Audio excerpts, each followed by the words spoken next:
바랍니다. 우리 처음으로 그리스도인이라 불리운 사람들이라는 제목으로 같이 하나님의 말씀을 나누겠습니다. 여러분, 그리스도인이라고 하면 무엇이 떠오르나요? 그리스도인이란 과연 무엇을 말하는 것일까요? 교회를 다니는 우리도 이제 그리스도인이다 이렇게 얘기를 하면은 그리스도인 교회 다니는 사람이지 교인 얘기하는 거지 이 정도로 생각하시는 분들이 많이 있습니다. 내가 교회에 다니고 있으니까 그리스도인 아니야? 나 교인 아니야? 이렇게 스스로 생각한다는 거죠. 그래서 자기가 다 그리스도인인 줄 알아요. 교회 좀 다니는 사람들은.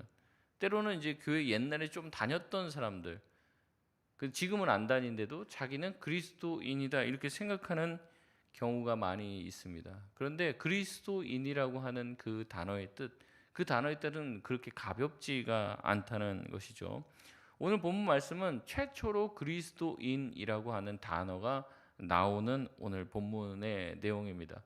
오늘 이 내용을 통해서 어떻게 그리스도인이라고 하는 칭호가 시작이 되었고 어떤 사람들이 그리스도인이라고 불리워졌는지를 같이 살펴보면서 그리스도인이라는 게 참 이런 무거운 의미를 가지고 있는 거구나. 내가 그리스도인이라면 나도 그렇게 살아야겠다라는 다짐을 할 수 있는 귀한 시간 되시길 바랍니다.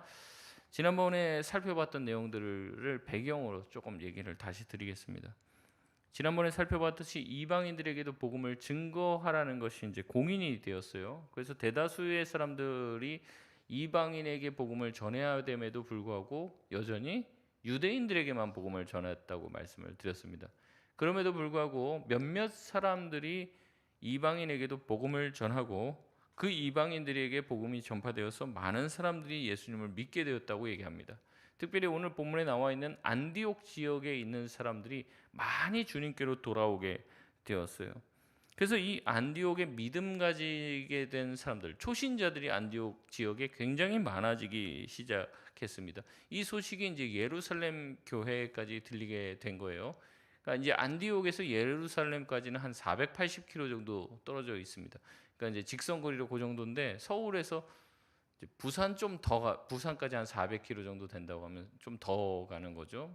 한 통영 정도 되나 이제 거제도 거기 정도 되는 거리에 서울에서 그 정도로 떨어져 있는데 여기에 이제 사람들을 보내야 될 필요성을 느끼게 된 겁니다. 이제 예수를 믿었는데 복음을 받아들였는데 이제 이게 끝이 아니라는 거죠. 복음을 듣고 나서는 반드시 말씀으로 양육을 받아야 되고 신앙생활을 어떻게 하는지 누가 이제 길잡이가 돼야 하기 때문에 사람들을 보내야 될 필요성을 느끼게 됩니다. 이렇게 멀리 떨어져 있기 때문에 안디옥에 있는 사람들 보고 예루살렘에 다 내려와서 교육을 받으라 이렇게 할 수가 없잖아요. 그러니까 이제 이곳에 사람을 보내려고 한다라는 것이죠. 이게 바로 이제 교회가 어떻게 보면 새로운 교회가 세워지는 거예요. 그 전에 교회는 어디밖에 없었습니까? 이제 예루살렘에밖에 없었던 거죠. 근데 안디옥에 많은 사람들이 예수님을 믿게 되는 이 상황이 발생을 하자 여기에 이제 예루살렘 교회에서 교사, 사역자를 보내기로 결정을 한 것이라는 거죠. 여러분 이 모습을 보면 지금 우리가 개척교회 하는 거랑은 좀 달라요.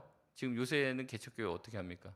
이제 목사님이 기도하다가 이제 이 지역에 또 이제 돌아다니시다가 이제 기도하면서 하나님 마음 주시는 여기다가 교회를 해야겠다. 그래서 이제 우선 상가 또 찾아보고 또 어디 교회 할 만한데 이제 학교를 빌리든지 어디를 빌려갖고 장소부터 하고 목사님들이 내가 여기다가 깃발 꽂고 교회 하겠다 이렇게 시작을 한단 말이에요. 근데 최초의 교회 개척, 교회가 새롭게 세워지는 모습을 보면 어떻게 되는 것입니까? 사람이 먼저 믿는 사람들이 먼저 모이기 시작해요. 거기 복음이 전파되고 거기에 믿는 사람들이 생겨요. 그래서 그 사람들에게 말씀을 가르치고 정기적으로 예배를 드려야 될 필요성이 생기게 됩니다. 그리고 거기에 누구를 보내는 거예요? 사역자를 보내는 방식으로 교회를 세워 나간다는 거죠. 초대교회는요, 우리가 생각하는 방식으로 하지 않고 먼저는 복음을 전하고 그곳에 있는 성도들이 어느 정도 모이게 되면 거기다가 사역자를 파송하는 식으로 교회를 세워 나갔습니다. 저는 지금도 이러한 방식으로 해야 되지 않나 이런 생각들을 하게 돼요. 먼저 상가 임대해 놓고 거기서 교회 기도 열심히 하면 이 사람들이 모이겠지 하는데 그동안 어때요? 임대료 나가고 목사님 월급도 못 받고 계속 돈이 막 나가니까는 2년 3년을 버티지는 못하니까 이제 그렇게 되는 거죠. 근데 만약에 이제 이 방식으로 한다면 이제 목사님들이 어느 지역으로 돌아다니면서 복음을 전하다가 그쪽에 목사님들이 전한 이제 복음으로 예수님 믿겠다고 하는 사람들이 이제 생기게 되면, 그러면 이쪽 지역에다가 목사님이 이사를 해서 우리 집에서 예배를 드리자 먼저, 그렇게 하면서 집에서 이제 예배 드리다가 좀 사람들이 모이면서 집에서 도대체 못 모이겠다 그러면 이제 장소를 얻는 그런 방식으로 사실은 해야 되는 게 이제 맞다는 거죠. 물론 이제 그런 방식으로 개척한다고 다 잘 됩니까?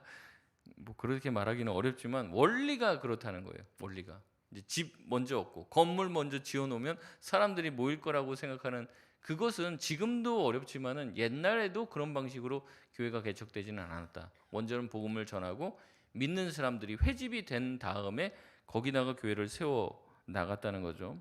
이렇게 안디옥에 예수 믿는 사람들이 많아지자, 거기에 사람들이 많이 모이게 되자 예루살렘 교회는 그들을 말씀 가운데 바로 지도해야 될 필요가 있기 때문에 거기에 사역자를 파송하게 됩니다. 22절에 보면 누구를 안디옥으로 파송합니까? 바나바라고 하는 사람을 파송을 합니다. 여러분 바나바 기억나시나요?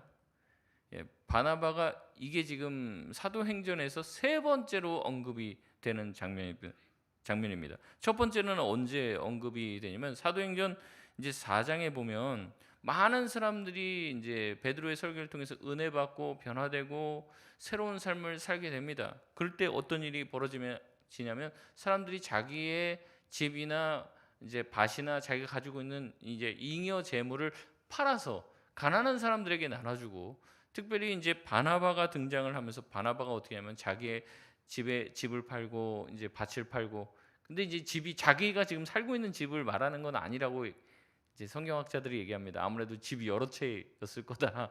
이제 한 집, 두 집을 좀 팔았을 거다 이렇게 봐요. 근데 그 집을 팔은 돈을 가지고 와서 사도들의 발 앞에 뒀다라고 얘기를 할 때 처음으로 이제 바나바가 언급이 되는 것이죠. 근데 이 바나바가 집을 팔아서 이렇게 재물을 가지고 제자들의 발 앞에 둔 것을 보고 아나니아 사피라가 자극을 받죠. 좋게 말하면 신앙적인 도전을 받죠. 그래서 이제 5장에서 어떻게 합니까? 자기네들도 팔아서 드리려고 하는데 갑자기 본전 생각이 나니까 이제 일부를 감춰서 드렸다가 이제 죽게 되는 사건이 나오죠. 여기서 이제 처음 바나바가 언급이 됩니다. 두 번째 언급되는 장면은 무엇이냐면 사도행전 9장에서 누가 회심을 하고 변화됩니까? 이제 사울이라 하는 바울이죠. 우리가 알고 있는 사도 바울인데 이제 사울로 계속 언급이 됩니다. 이제 이 사울이 회심하고 변화되어서 이제는 공적으로 제자들과 교류를 하고 자기가 회심했다는 것을 공적으로 인증받아야 되는데 이제 제자들이 만나주지를 않은 거예요. 이제 지금 이렇게 변화됐다는 것을 되게 믿기가 힘들다는 거죠. 사람이 조금만 바뀌어도 쟤 왜 저래? 막 이러는데 완전히 주님의 말씀을 전하는 사도들을 잡아 죽이고 감옥에 막 집어넣고 고문하고 막 이러던 사람이 갑자기 변해서 예수님을 전하는 사람이 됐다는 것을 쉽사리 받아들이기 어렵다는 거죠. 본인들도 예수 믿고 변화된 사람들인데 이 바울이 변화됐다는 건 쉽게 받아들이지 못하는 거예요. 그러니까 어떻게 합니까? 이제 만나지 못하고 있는 그때 바나바가 나타나서 어떻게 합니까? 이 사도 바울의 신앙을 변증을 해주고 변호를 해주고 또 많은 사도들을 소개시켜줘서 교류할 수 있도록 해서 바울의 신앙과 회심이 공인받을 수 있도록 도와준 사람, 그 사람이 바로 바나바라고 얘기했습니다. 그래서 교회에서도 바나바 사용 많이 한다고 그랬죠. 이제 처음 교회 와갖고 교회 등록하고 이렇게 했는데 이제 새가족부나 이런 분들은 이제 하면서 이제 새가족 교육을 하면서 또 이제 자주 이렇게 대하면서 이분이 어떤 분인지 대략 이제 알게 되니까 아 괜찮은 분이다 이런 생각이 드는데, 기존에 있던 성도들은 이제 처음 보고 이제 몇 번밖에 못 마주쳤으니까 이 사람이 뭐 예수 믿고 우리 교회에 대해서 좋은 마음을 가지고 열심히 헌신 봉사하려고 해도 어때요? 마음에 좀 의심이 생기거나 저 사람 이상한 사람 아니야? 이런 마음의 생각들을 가지게 된다는 거죠.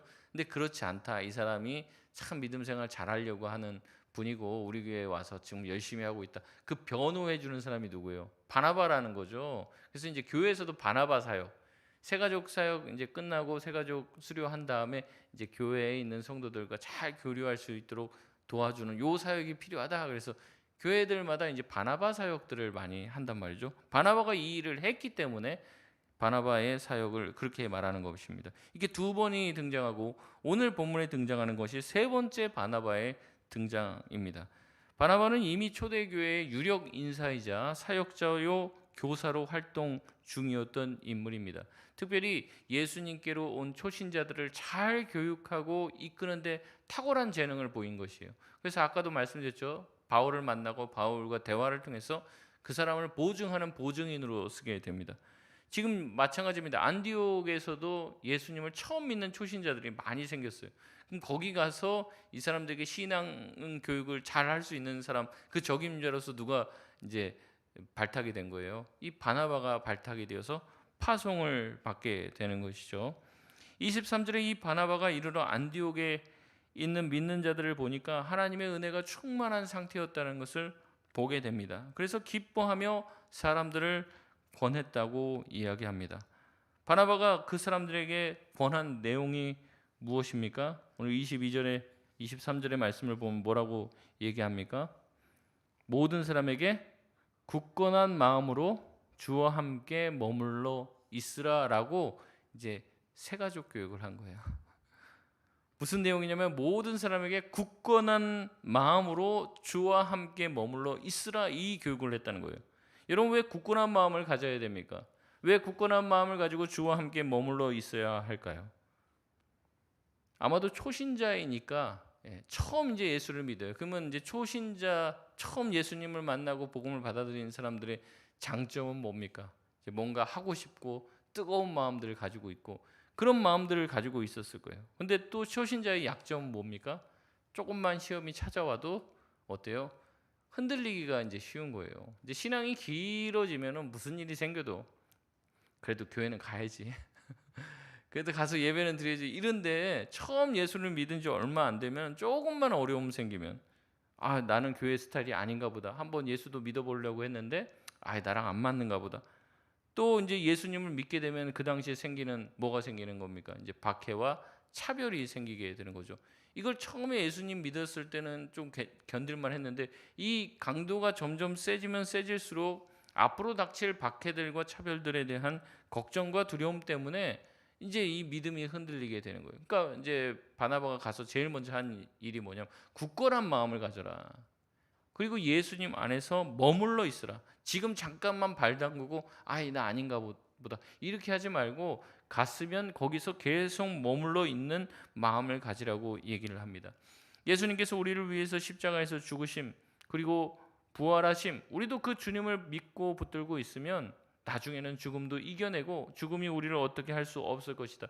죽음 이후에도 하나님께서 천국에서 우리를 맞아주실 것이고 주님이 재림하시는 날 우리는 육신과 함께 다시 부활할 수 있는 부활의 소망들을 그들에게 전하며 이것을 어떻게 해요? 굳게 믿고 끝까지 믿고 살라고 이야기하는 거죠. 그렇기 때문에 지금 앞으로 살면서도 닥치는 어려움들, 고난 그 가운데서도 하나님을 신뢰하라고 이야기하는 것입니다. 저도 이제 세가족 교육을 하면서 그런 말씀을 드립니다. 이제 교회에 다시 이제 좀 쉬었다가 나오시는 분들도 있고, 뭐 교회를 옮기게 되신 분도 있고, 교회를 처음 나오게 되시는 분들도 있는데 꼭 말씀을 드려요. 뭐냐면 안 나오던 사람이 나오려고 하고 또 좀 쉬었다가 다시 나오려고 하고 이걸 누가 제일 싫어할까요? 사탄이 제일 싫어한다는 거죠. 그러니까 반드시 우리가 영적인 부분을 간과하면 안 됩니다. 반드시 시험이 생기고 반드시 마음에 어려움이 생기고 환경적으로 여러 가지 상황적으로 예수님을 믿지 말아야겠다라는 생각이 들게끔 한다는 거예요. 그러니까 이제 제가 초두에 말을 해요. 이제 예수님 믿으려고 하고 교회 나오려고 하면 앞으로 어려움이 생길 것입니다. 제가 예언을 해요. 근데 거기에 이제 넘어지거나 그런 어떤 상황들 가운데서 마음을 약하게 먹지 말고 내가 예수님 믿으려고 했으면 반드시 어려움이 찾아오게 되는데 그것을 잘 극복하고 넘어갈 수 있도록 해라. 내가 지금 미리 말씀드리는 겁니다. 괜히 사람들한테 이상한 얘기를 듣게 되거나 교회 왔는데 교회 성도들은 좋게 칭찬한다고 하는 얘기인데 그게 어떤 사람들한테는 시험에 드는 말일 수도 있거든요. 그런 일들이 생깁니다. 그런데 그거는 다 사탄이 우리의 마음을 좀 어지럽게 만들고 신앙이나 믿음을 갖지 못하게 하려고 하는 것이니까 잘 이겨내시라고. 그리고 어려움이 있으면 또 저한테 말씀해 주시면 제가 기도해 주겠다. 이렇게 말씀을 드립니다. 굳건한 믿음, 또 단단한 믿음을 가져야 되는 거죠. 우리가 믿음 지키는 것, 믿음 가지는 것이 보통 쉬운 일이 아니라는 겁니다. 처음에는 은혜 받고 불같은 믿음을 가지고 집회에 참여하고 교회에 들어오지만 어려움이 생기면 금방 흔들리는 게 초신자들이라는 것이죠. 그렇기 때문에 처음 마음을 끝까지 지키는 것, 계속해서 동일한 마음을 가지고 신앙생활하는 것은 쉽지 않습니다. 그렇기 때문에 그리스도를 믿었을 때 처음 그들에게 가장 권면해야 될 중요한 말씀이 뭐라는 거예요? 모든 사람에게 굳건한 마음으로 주와 함께 머물러 있는 것, 이것이 가장 중요하다는 거죠. 근데 제가 보면 그렇습니다. 초신자가 아닌데도 이렇게 흔들리시는 분이 계세요. 다시 한번 말씀드립니다. 굳은 마음을 가지십시오. 주님 안에 들어왔으면 이제는 밖에 다른 것 눈독 들이지 마시고 주님 안에 내가 머물러 있어야겠다. 주님을 딱 잡고 흔들리지 말아야겠다. 우리가 신앙 지키기 어려운 일들 계속 생기죠. 내가 그렇게 주님께 기도하고 열심히 살고 있는데 주님 나에게 왜 이런 일이 생깁니까? 기도해도 뭔가 응답되지 않는 것 같을 때 우리는 시험에 들게 됩니다. 여러분, 하나님 안에, 주님 안에 거하시길 바랍니다. 굳건한 믿음을 가지고 우리의 믿음을 흔들려고 하는 모든 사단의 괴계, 그다음에 우리 주변에 있는 환경에 굴하지 마시고 이기며 주님 안에 머물 수 있는 저와 여러분 되시길 바랍니다. 바나바는 이것을 권했다고 얘기합니다. 이제 권했다라고 말하는데 이 권했다라는 말이 이제 원어로 보면 헬라어 동사 이제 미완료 시제로 쓰여지고 있어요. 그 헬라어에서 미완료 시제라고 이제 사용되면 이 동사는 어떤 거냐면 반복을 의미합니다. 이제 한 번이 아니라 완료됐다고 하면 한 번 하고 끝 이제 그런 거잖아요. 이걸로 끝났다. 근데 미완료면요 이제 완료가 되지 않은 거예요. 그래서 반복과 지속의 의미를 이야기하는 것입니다. 다시 말해서 권했다라는 말이 미완료로 쓰였다라고 얘기하면 이렇게 이 바나바가 굳센 믿음을 가져라. 너희들이 예수 그리스도 안에서 굳건한 믿음을 가져라라고 이야기한 것을 한 번만 말했다는 것일까요? 아니면 반복적으로 말한 것이라는 걸까요? 반복적으로 계속 얘기했다는 거죠. 여러분 우리가 한 번 들어서 끝낼 이야기가 있는가 하면 반복적으로 똑같은 이야기라도 반복적으로 들어야 될 필요가 있는 경우도 있습니다. 왜냐하면 핍박 또한 한 번으로 끝나지 않아요. 우리에게 찾아오는 환난과 시험도 한 번 넘어가면 그 다음에 안 찾아오는 게 아니라 환난과 시험은 어때요? 반복적으로 우리에게 찾아옵니다. 그렇기 때문에 우리도 계속해서 이 말씀을 들어야 한다는 것이죠. 바나바는 이렇게 반복적으로 그들에게 믿음을 굳게 지키라, 예수 그리스도 안에서 머물러 있으라, 신앙에 흔들리지 말라고 반복적으로 권면했습니다. 이런 바나바의 사역에 대해 성경은 이렇게 평가하고 있습니다. 우리 24절 말씀 같이 한번 읽겠습니다. 시작. 바나바는 착한 사람이요 성령과 믿음이 충만한 사람이라 이에 큰 무리가 주께 더하여 지더라. 아멘. 바나바가 어떤 사람이라고 얘기합니까? 착한 사람, 선한 사람이라는 뜻이죠. 그러니까 그 사람이 봤을 때 바나바를 처음 묘사하는 게 뭐냐면 그 사람 굉장히 착해. 요새 착한 사람이라고 하면 욕입니까? 근데 그 사람 딱 봤을 때 착하다라는 느낌을 줄 수 있는 사람이 진짜 착한 사람이에요. 여러분 우리가 예수를 믿고 성령 충만하다는 것 중에 하나가 뭐냐면 착한 사람이 되는 겁니다. 착한 사람. 그 사람의 본성이 착할 수도 있는데 중요한 것은 무엇이냐면 그가 드러나는 다른 사람들이 외부 사람들이 그를 평가하는 겉모습이 착한 사람이에요. 예수를 믿고 좋은 사역자를 하는데 말끝마다 막 거친 말하고 아주 뭐 쌍소리를 막 하고 뭐 이런 분들이 있어요. 또 그런 분들한테 매력을 느끼시는 분도 있나 보더라고요. 목사님들 중에서 막 쌍욕하고 막 이런 거 막 좋아하시는 분도 있는데, 근데 여러분 성경적이지는 않다고 봅니다. 예수 믿으면요 착한 사람이 되어야 하는 거죠. 이게 전도에 있어서도 굉장히 중요한 요소 중에 하나예요. 여러분 못된 사람이 전도하는 거, 사기꾼이 전도하면 믿을 것 같습니까? 여러분 안 그래요. 그러니까 굉장히 이미지가 중요한 겁니다. 이게 뭐냐면 제가 이제 아리스토텔레스나 뭐 이런 사람들이 쓴 책들이 있어요. 설득의 요소 여러 가지가 있는데 뭐냐면 중요한 것 중에 하나가 사람이 말도 논리적으로 해야 되고 아주 뜨겁게 말해야 되지만 가장 중요한 것 자체가 뭐냐면 그 사람의 캐릭터, 인격이 중요하다는 거예요. 그러니까 뭐냐면 딱 앞에 선 사람이 막 말을 하는데 그 사람이 사기꾼이야. 그러면 아무리 논리적인 말을 뜨겁게 해도 믿어요, 안 믿어요? 안 믿는다는 거죠. 그 사람이 믿을 만한 사람이라는 확신이 들어야지. 그 사람과 같이 지나면서 아, 이 사람 진짜 괜찮은 사람이다라는 그런 확신이 들어야지 그 사람이 하는 말이 어떻게 된다는 거예요. 설득이 되었고 믿어진다는 거예요. 그래서 그 사람의 성품이 굉장히 중요하다. 그래서 이제 그걸 가지고 와서 저희가 이제 설교학에서 설교를 배울 때 우리가 성도들 앞에서 이제 목회자들이 성품이 좋은 사람이 돼야 된다는 거죠.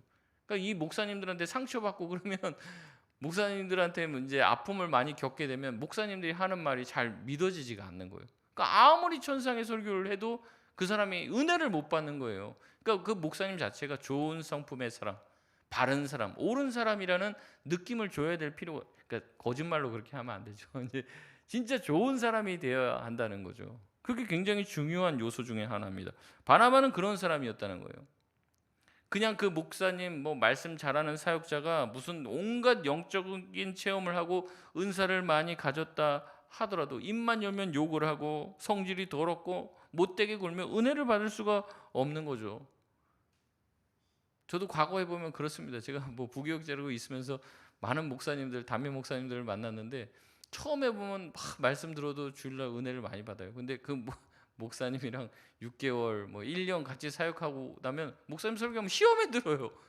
속으로 어떤 생각이면 자기나 잘하지 이런 마음이 든단 말이에요. 왜냐면 같이 있으면서 보니까 뭐 갖다 뭐 할 때도 막 집어 던지고 막 뭐라 막 하고 그런 모습을 보면은 어떻습니까? 마음에 시험이 드는 거예요. 그래서 저는 집어 던지지는 않는데요. 그 사람 자체가 좋은 사람이 되어야 한다는 거죠. 불신자들이 봤을 때도 마찬가지입니다. 선한 사람, 좋은 사람이 되어야 하는 것이죠. 이건 기본입니다. 목회자의 기본적인 성품이죠. 바나바는 어떤 사람이었다는 거예요? 착한 사람이었다는 거죠.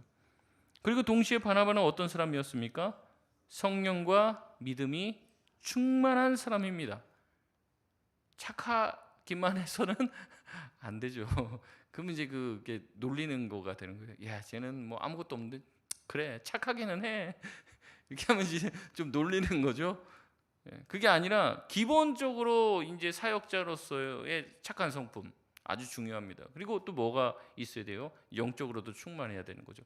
성령과 믿음이 그에게 충만했다라고 이야기하고 있습니다. 영적으로 아주 탁월한 사람이라는 거예요. 말씀을 잘 알고 분별력이 있고 항상 하나님께서 주시는 은혜로 충만한 사람, 기도의 사람이었다는 것을 이야기하고 있습니다. 여러분 이 모든 것이 뭐예요? 내적, 외적 소명을 다 이야기하는 거예요. 바나바를 딱 보면은 어떤 목회자로서 리더로서의 어떤 겉으로 풍기는 그런 모습이 있었다면 그의 안에도 내면에서도 하나님의 말씀으로 충만한 것. 여러분 말씀으로 충만하고 성령으로 충만한 게 보일까요? 안 보일까요? 눈으로 이게 확인하기는 어렵죠. 눈으로. 근데 그와 함께 있다 보면 어떻게 되는 거예요? 알게 되는 거예요. 풍겨 나오기 때문에 그런 것이죠. 그렇기 때문에 내적 소명은 하나님께서 주시는 강력한 마음이라면 외적 소명은 이렇게 바나바처럼 사람들이 봤을 때도 착한 사람이요 믿음과 성령이 충만한 사람이라는 칭찬을 들을 만한 사람이 되어야 한다는 거죠. 바나바는 이렇게 외적인 성품이나 내적인 믿음에 있어서 성령의 충만함에 있어서 어느 것 하나 흠잡을 데가 없는 그런 사람이었습니다. 이런 사람이 이제 사역을 하니까 어떤 결과가 오는 거예요? 큰 무리가 주님께 더해지는 은혜와 역사가 있게 되는 것이죠. 다시 말해서 쉽게 얘기하면요, 바나바는 어떤 사람이었냐? 성령의 충만한 사람, 정말로 하나님이 기뻐하시는 겉과 속이 똑같은 사역자였다는 거예요.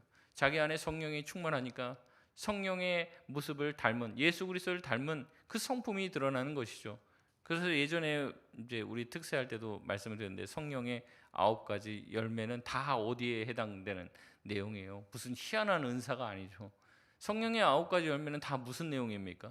사람의 성품에 대한 내용이에요. 성품에 대한 내용. 그래서 가장 먼저 등장하는 게 뭐예요? 성령의 9가지 열매 중에 사랑이잖아요. 오래 참음이잖아요.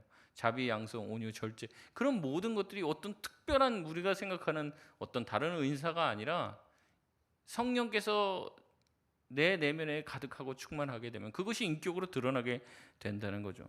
신행일치의 사역을 했습니다. 그런 사람에게 하나님께서 큰 무리를 더하셨죠. 이미 안디옥에 많은 사람들이 예수를 믿고 있는 상황에 파송이 되었는데 가서 더 큰 불을 일으키게 된 거예요. 바나바는 더 이상 혼자로는 이 사역을 감당하기 벅찼습니다. 이제는 동역자가 필요했습니다. 그래서 어떻게 합니까? 우리 25절, 26절 우리 같이 한번 읽겠습니다. 시작. 바나바가 사울을 찾으러 다소에 가서 만남에 안디옥에 데리고 와서 둘이 교회에 1년간 모여 있어 큰 무리를 가르쳤고 제자들이 안디옥에서 비로소 그리스도인이라 일컬음을 받게 되었더라. 아멘. 다소에서 사역하는 사울을 데리러 옵니다. 우리가 아는 이제 사도 바울이죠.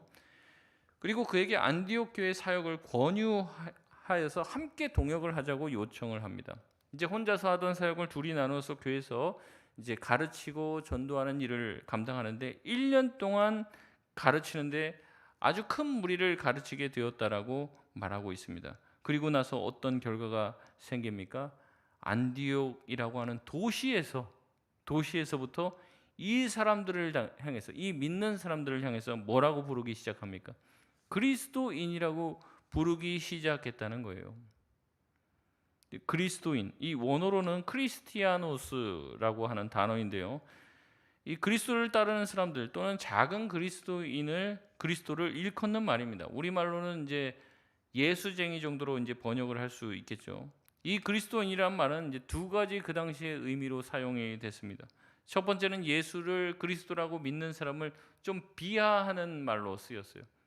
저 사람 그리스도인이야? 그러면 그거 좀 놀리고 깎아내리면서 하는 말이었었고요. 또 하나는 무엇이냐면 그것을 굉장히 긍정적으로 사용하면서 저 사람들은 그리스도이냐, 우리와는 다른 사람이야 라고 하면서 굉장히 높은 평가를 해주는 말이었습니다. 사도행전 26장에 보면 바울이 이 아그리빠 왕에게 이제 신문을 받는 중에 자기가 복음을 전하려고 자기가 어떻게 예수님을 믿었는지를 설명하며 복음을 전합니다. 복음을 막 듣다가 이 아그리빠 왕이 깜짝 놀라요. 근데 왜 놀라냐면 자기도 이 바울의 말에 막 빨려 들어갔고 자기도 예수님을 믿어야 될 것 같은 그 상황에 딱 그 당도를 하니까 이제 놀라는 거죠. 네가 감히 적은 말로 나를 이렇게 유혹하려고 해? 네가 나를 작은 말로 권하여 그리스도인이 되게 하려느냐? 하면서 굉장히 비하하듯이 얘기하는 거죠. 그러면서 바울을 막 책망합니다. 아그리파 왕은 자신에게 그리스도인이라고 하는 단어가 붙는 것을 꺼려했습니다.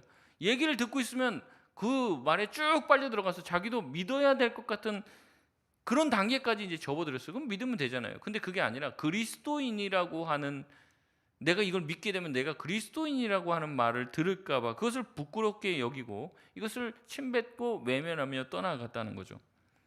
두 번째 의미는 뭐라고 얘기했습니까? 그리스도를 믿는 교인들에 대해서 경외심으로 높이 평가하면서 이 그리스도인이라고 하는 말을 썼다고 말씀드렸습니다.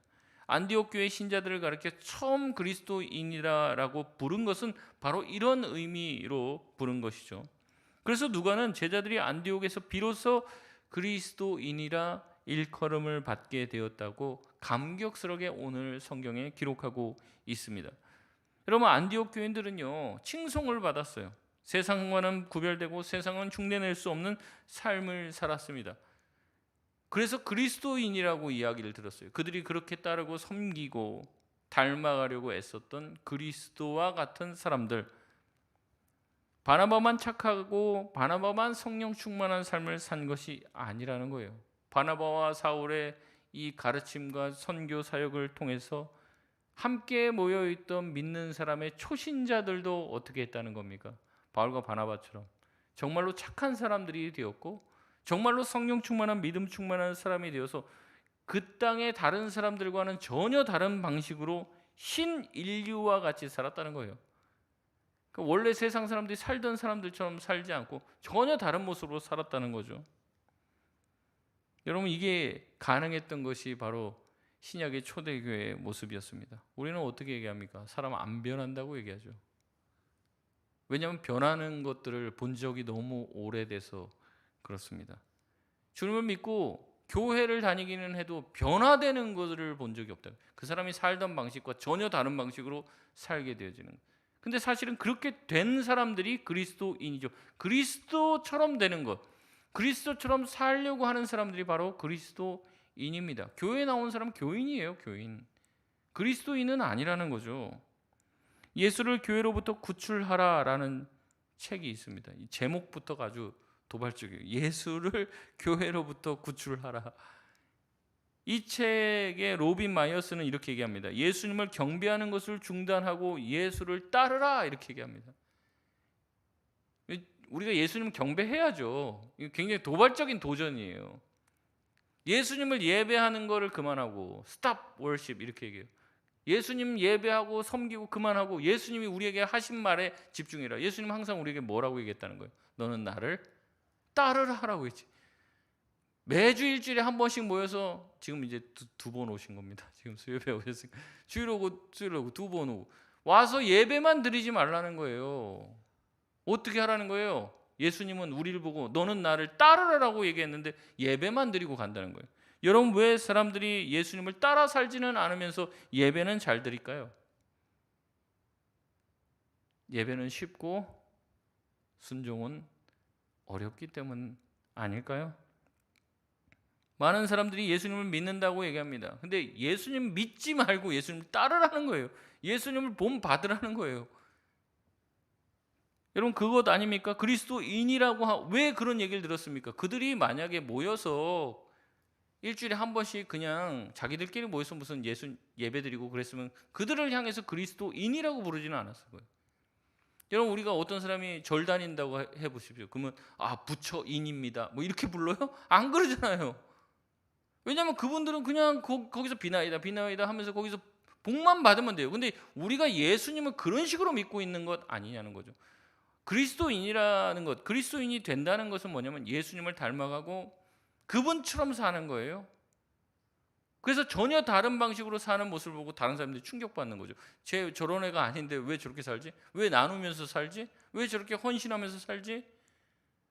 자기 인생과 뭐 그렇잖아요. 다 집 사고 뭐 부자 되고 뭐 좋은 대학 나오고 좋은 직장 취직하고 뭐 그런 거가 사람들의 인생의 가치 아닙니까? 근데 예수 믿는 사람들은 아닌 거예요. 전혀 다른 방향으로 가는 거죠.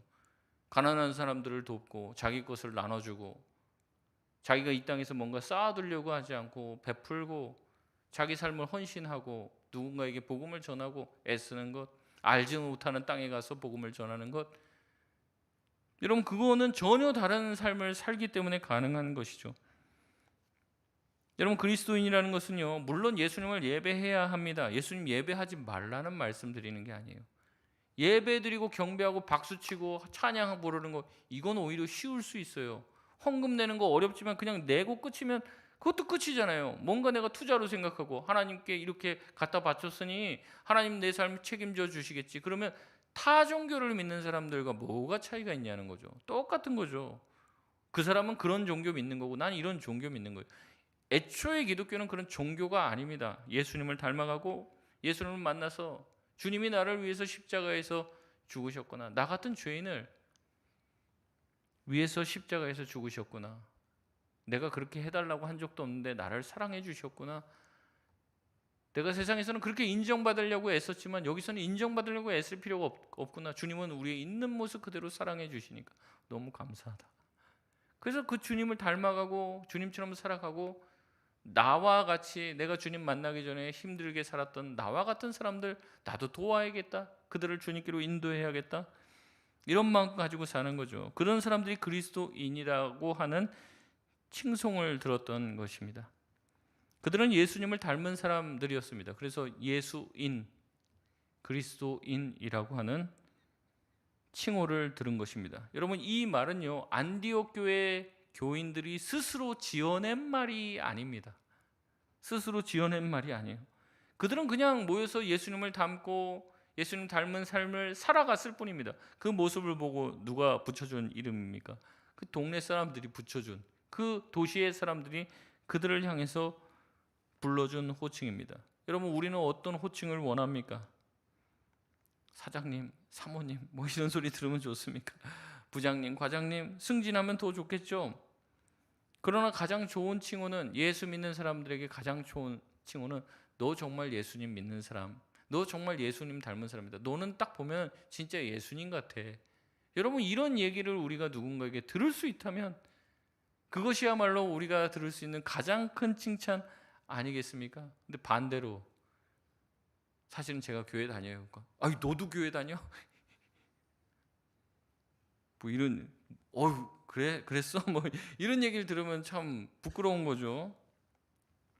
여러분 우리에게 이 그리스도인이라고 하는 칭호가 불려져야 될 줄 믿습니다.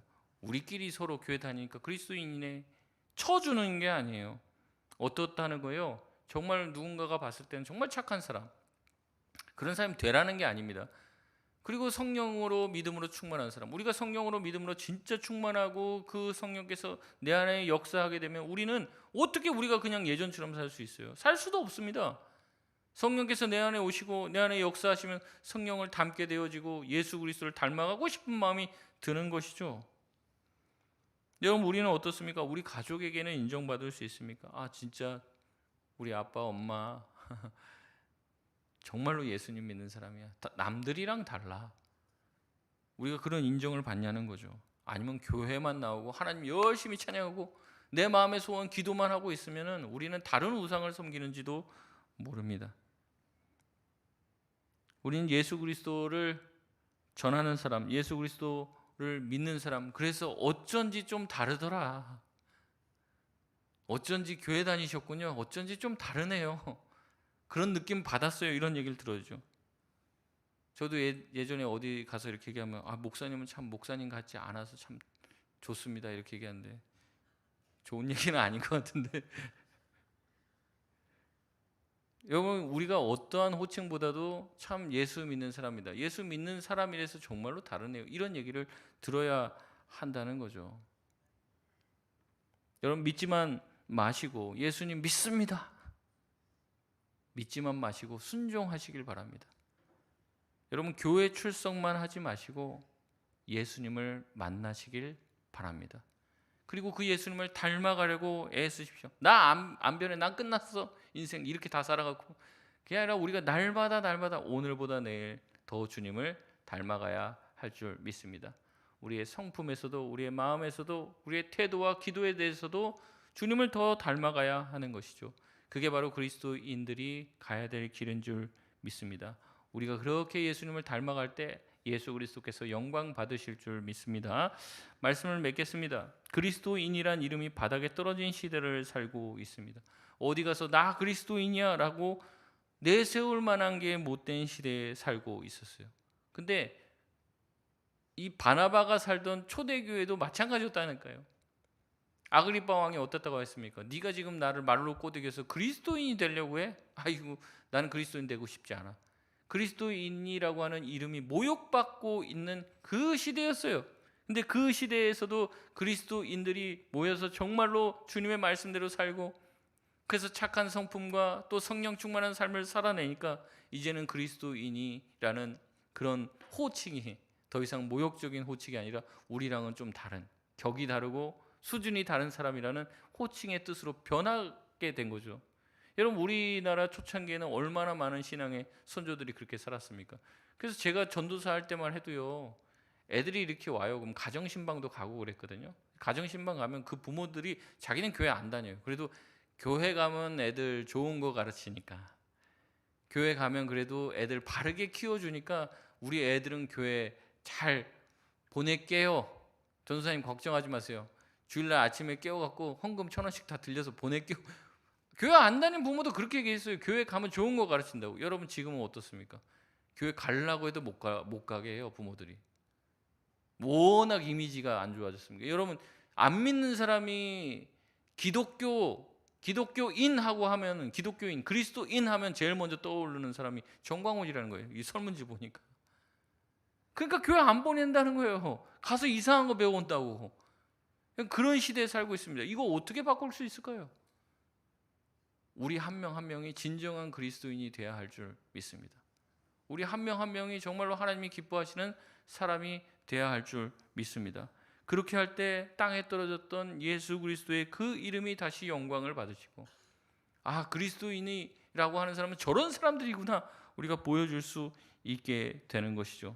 바나바와 바울의 가르침에 충실하고 성실하게 자기의 삶을 드리는 성도들을 통해서 그 도시가 그리스도인을 인정하고 굳건한 믿음으로 예수 닮은 삶을 살아났던 것처럼 우리도 흔들리지 않고 예수님 닮은 삶을 살아갈 수 있는 우리 송파동교회 모든 성도님들 되시길 주님의 이름으로 축원드립니다. 우리 시간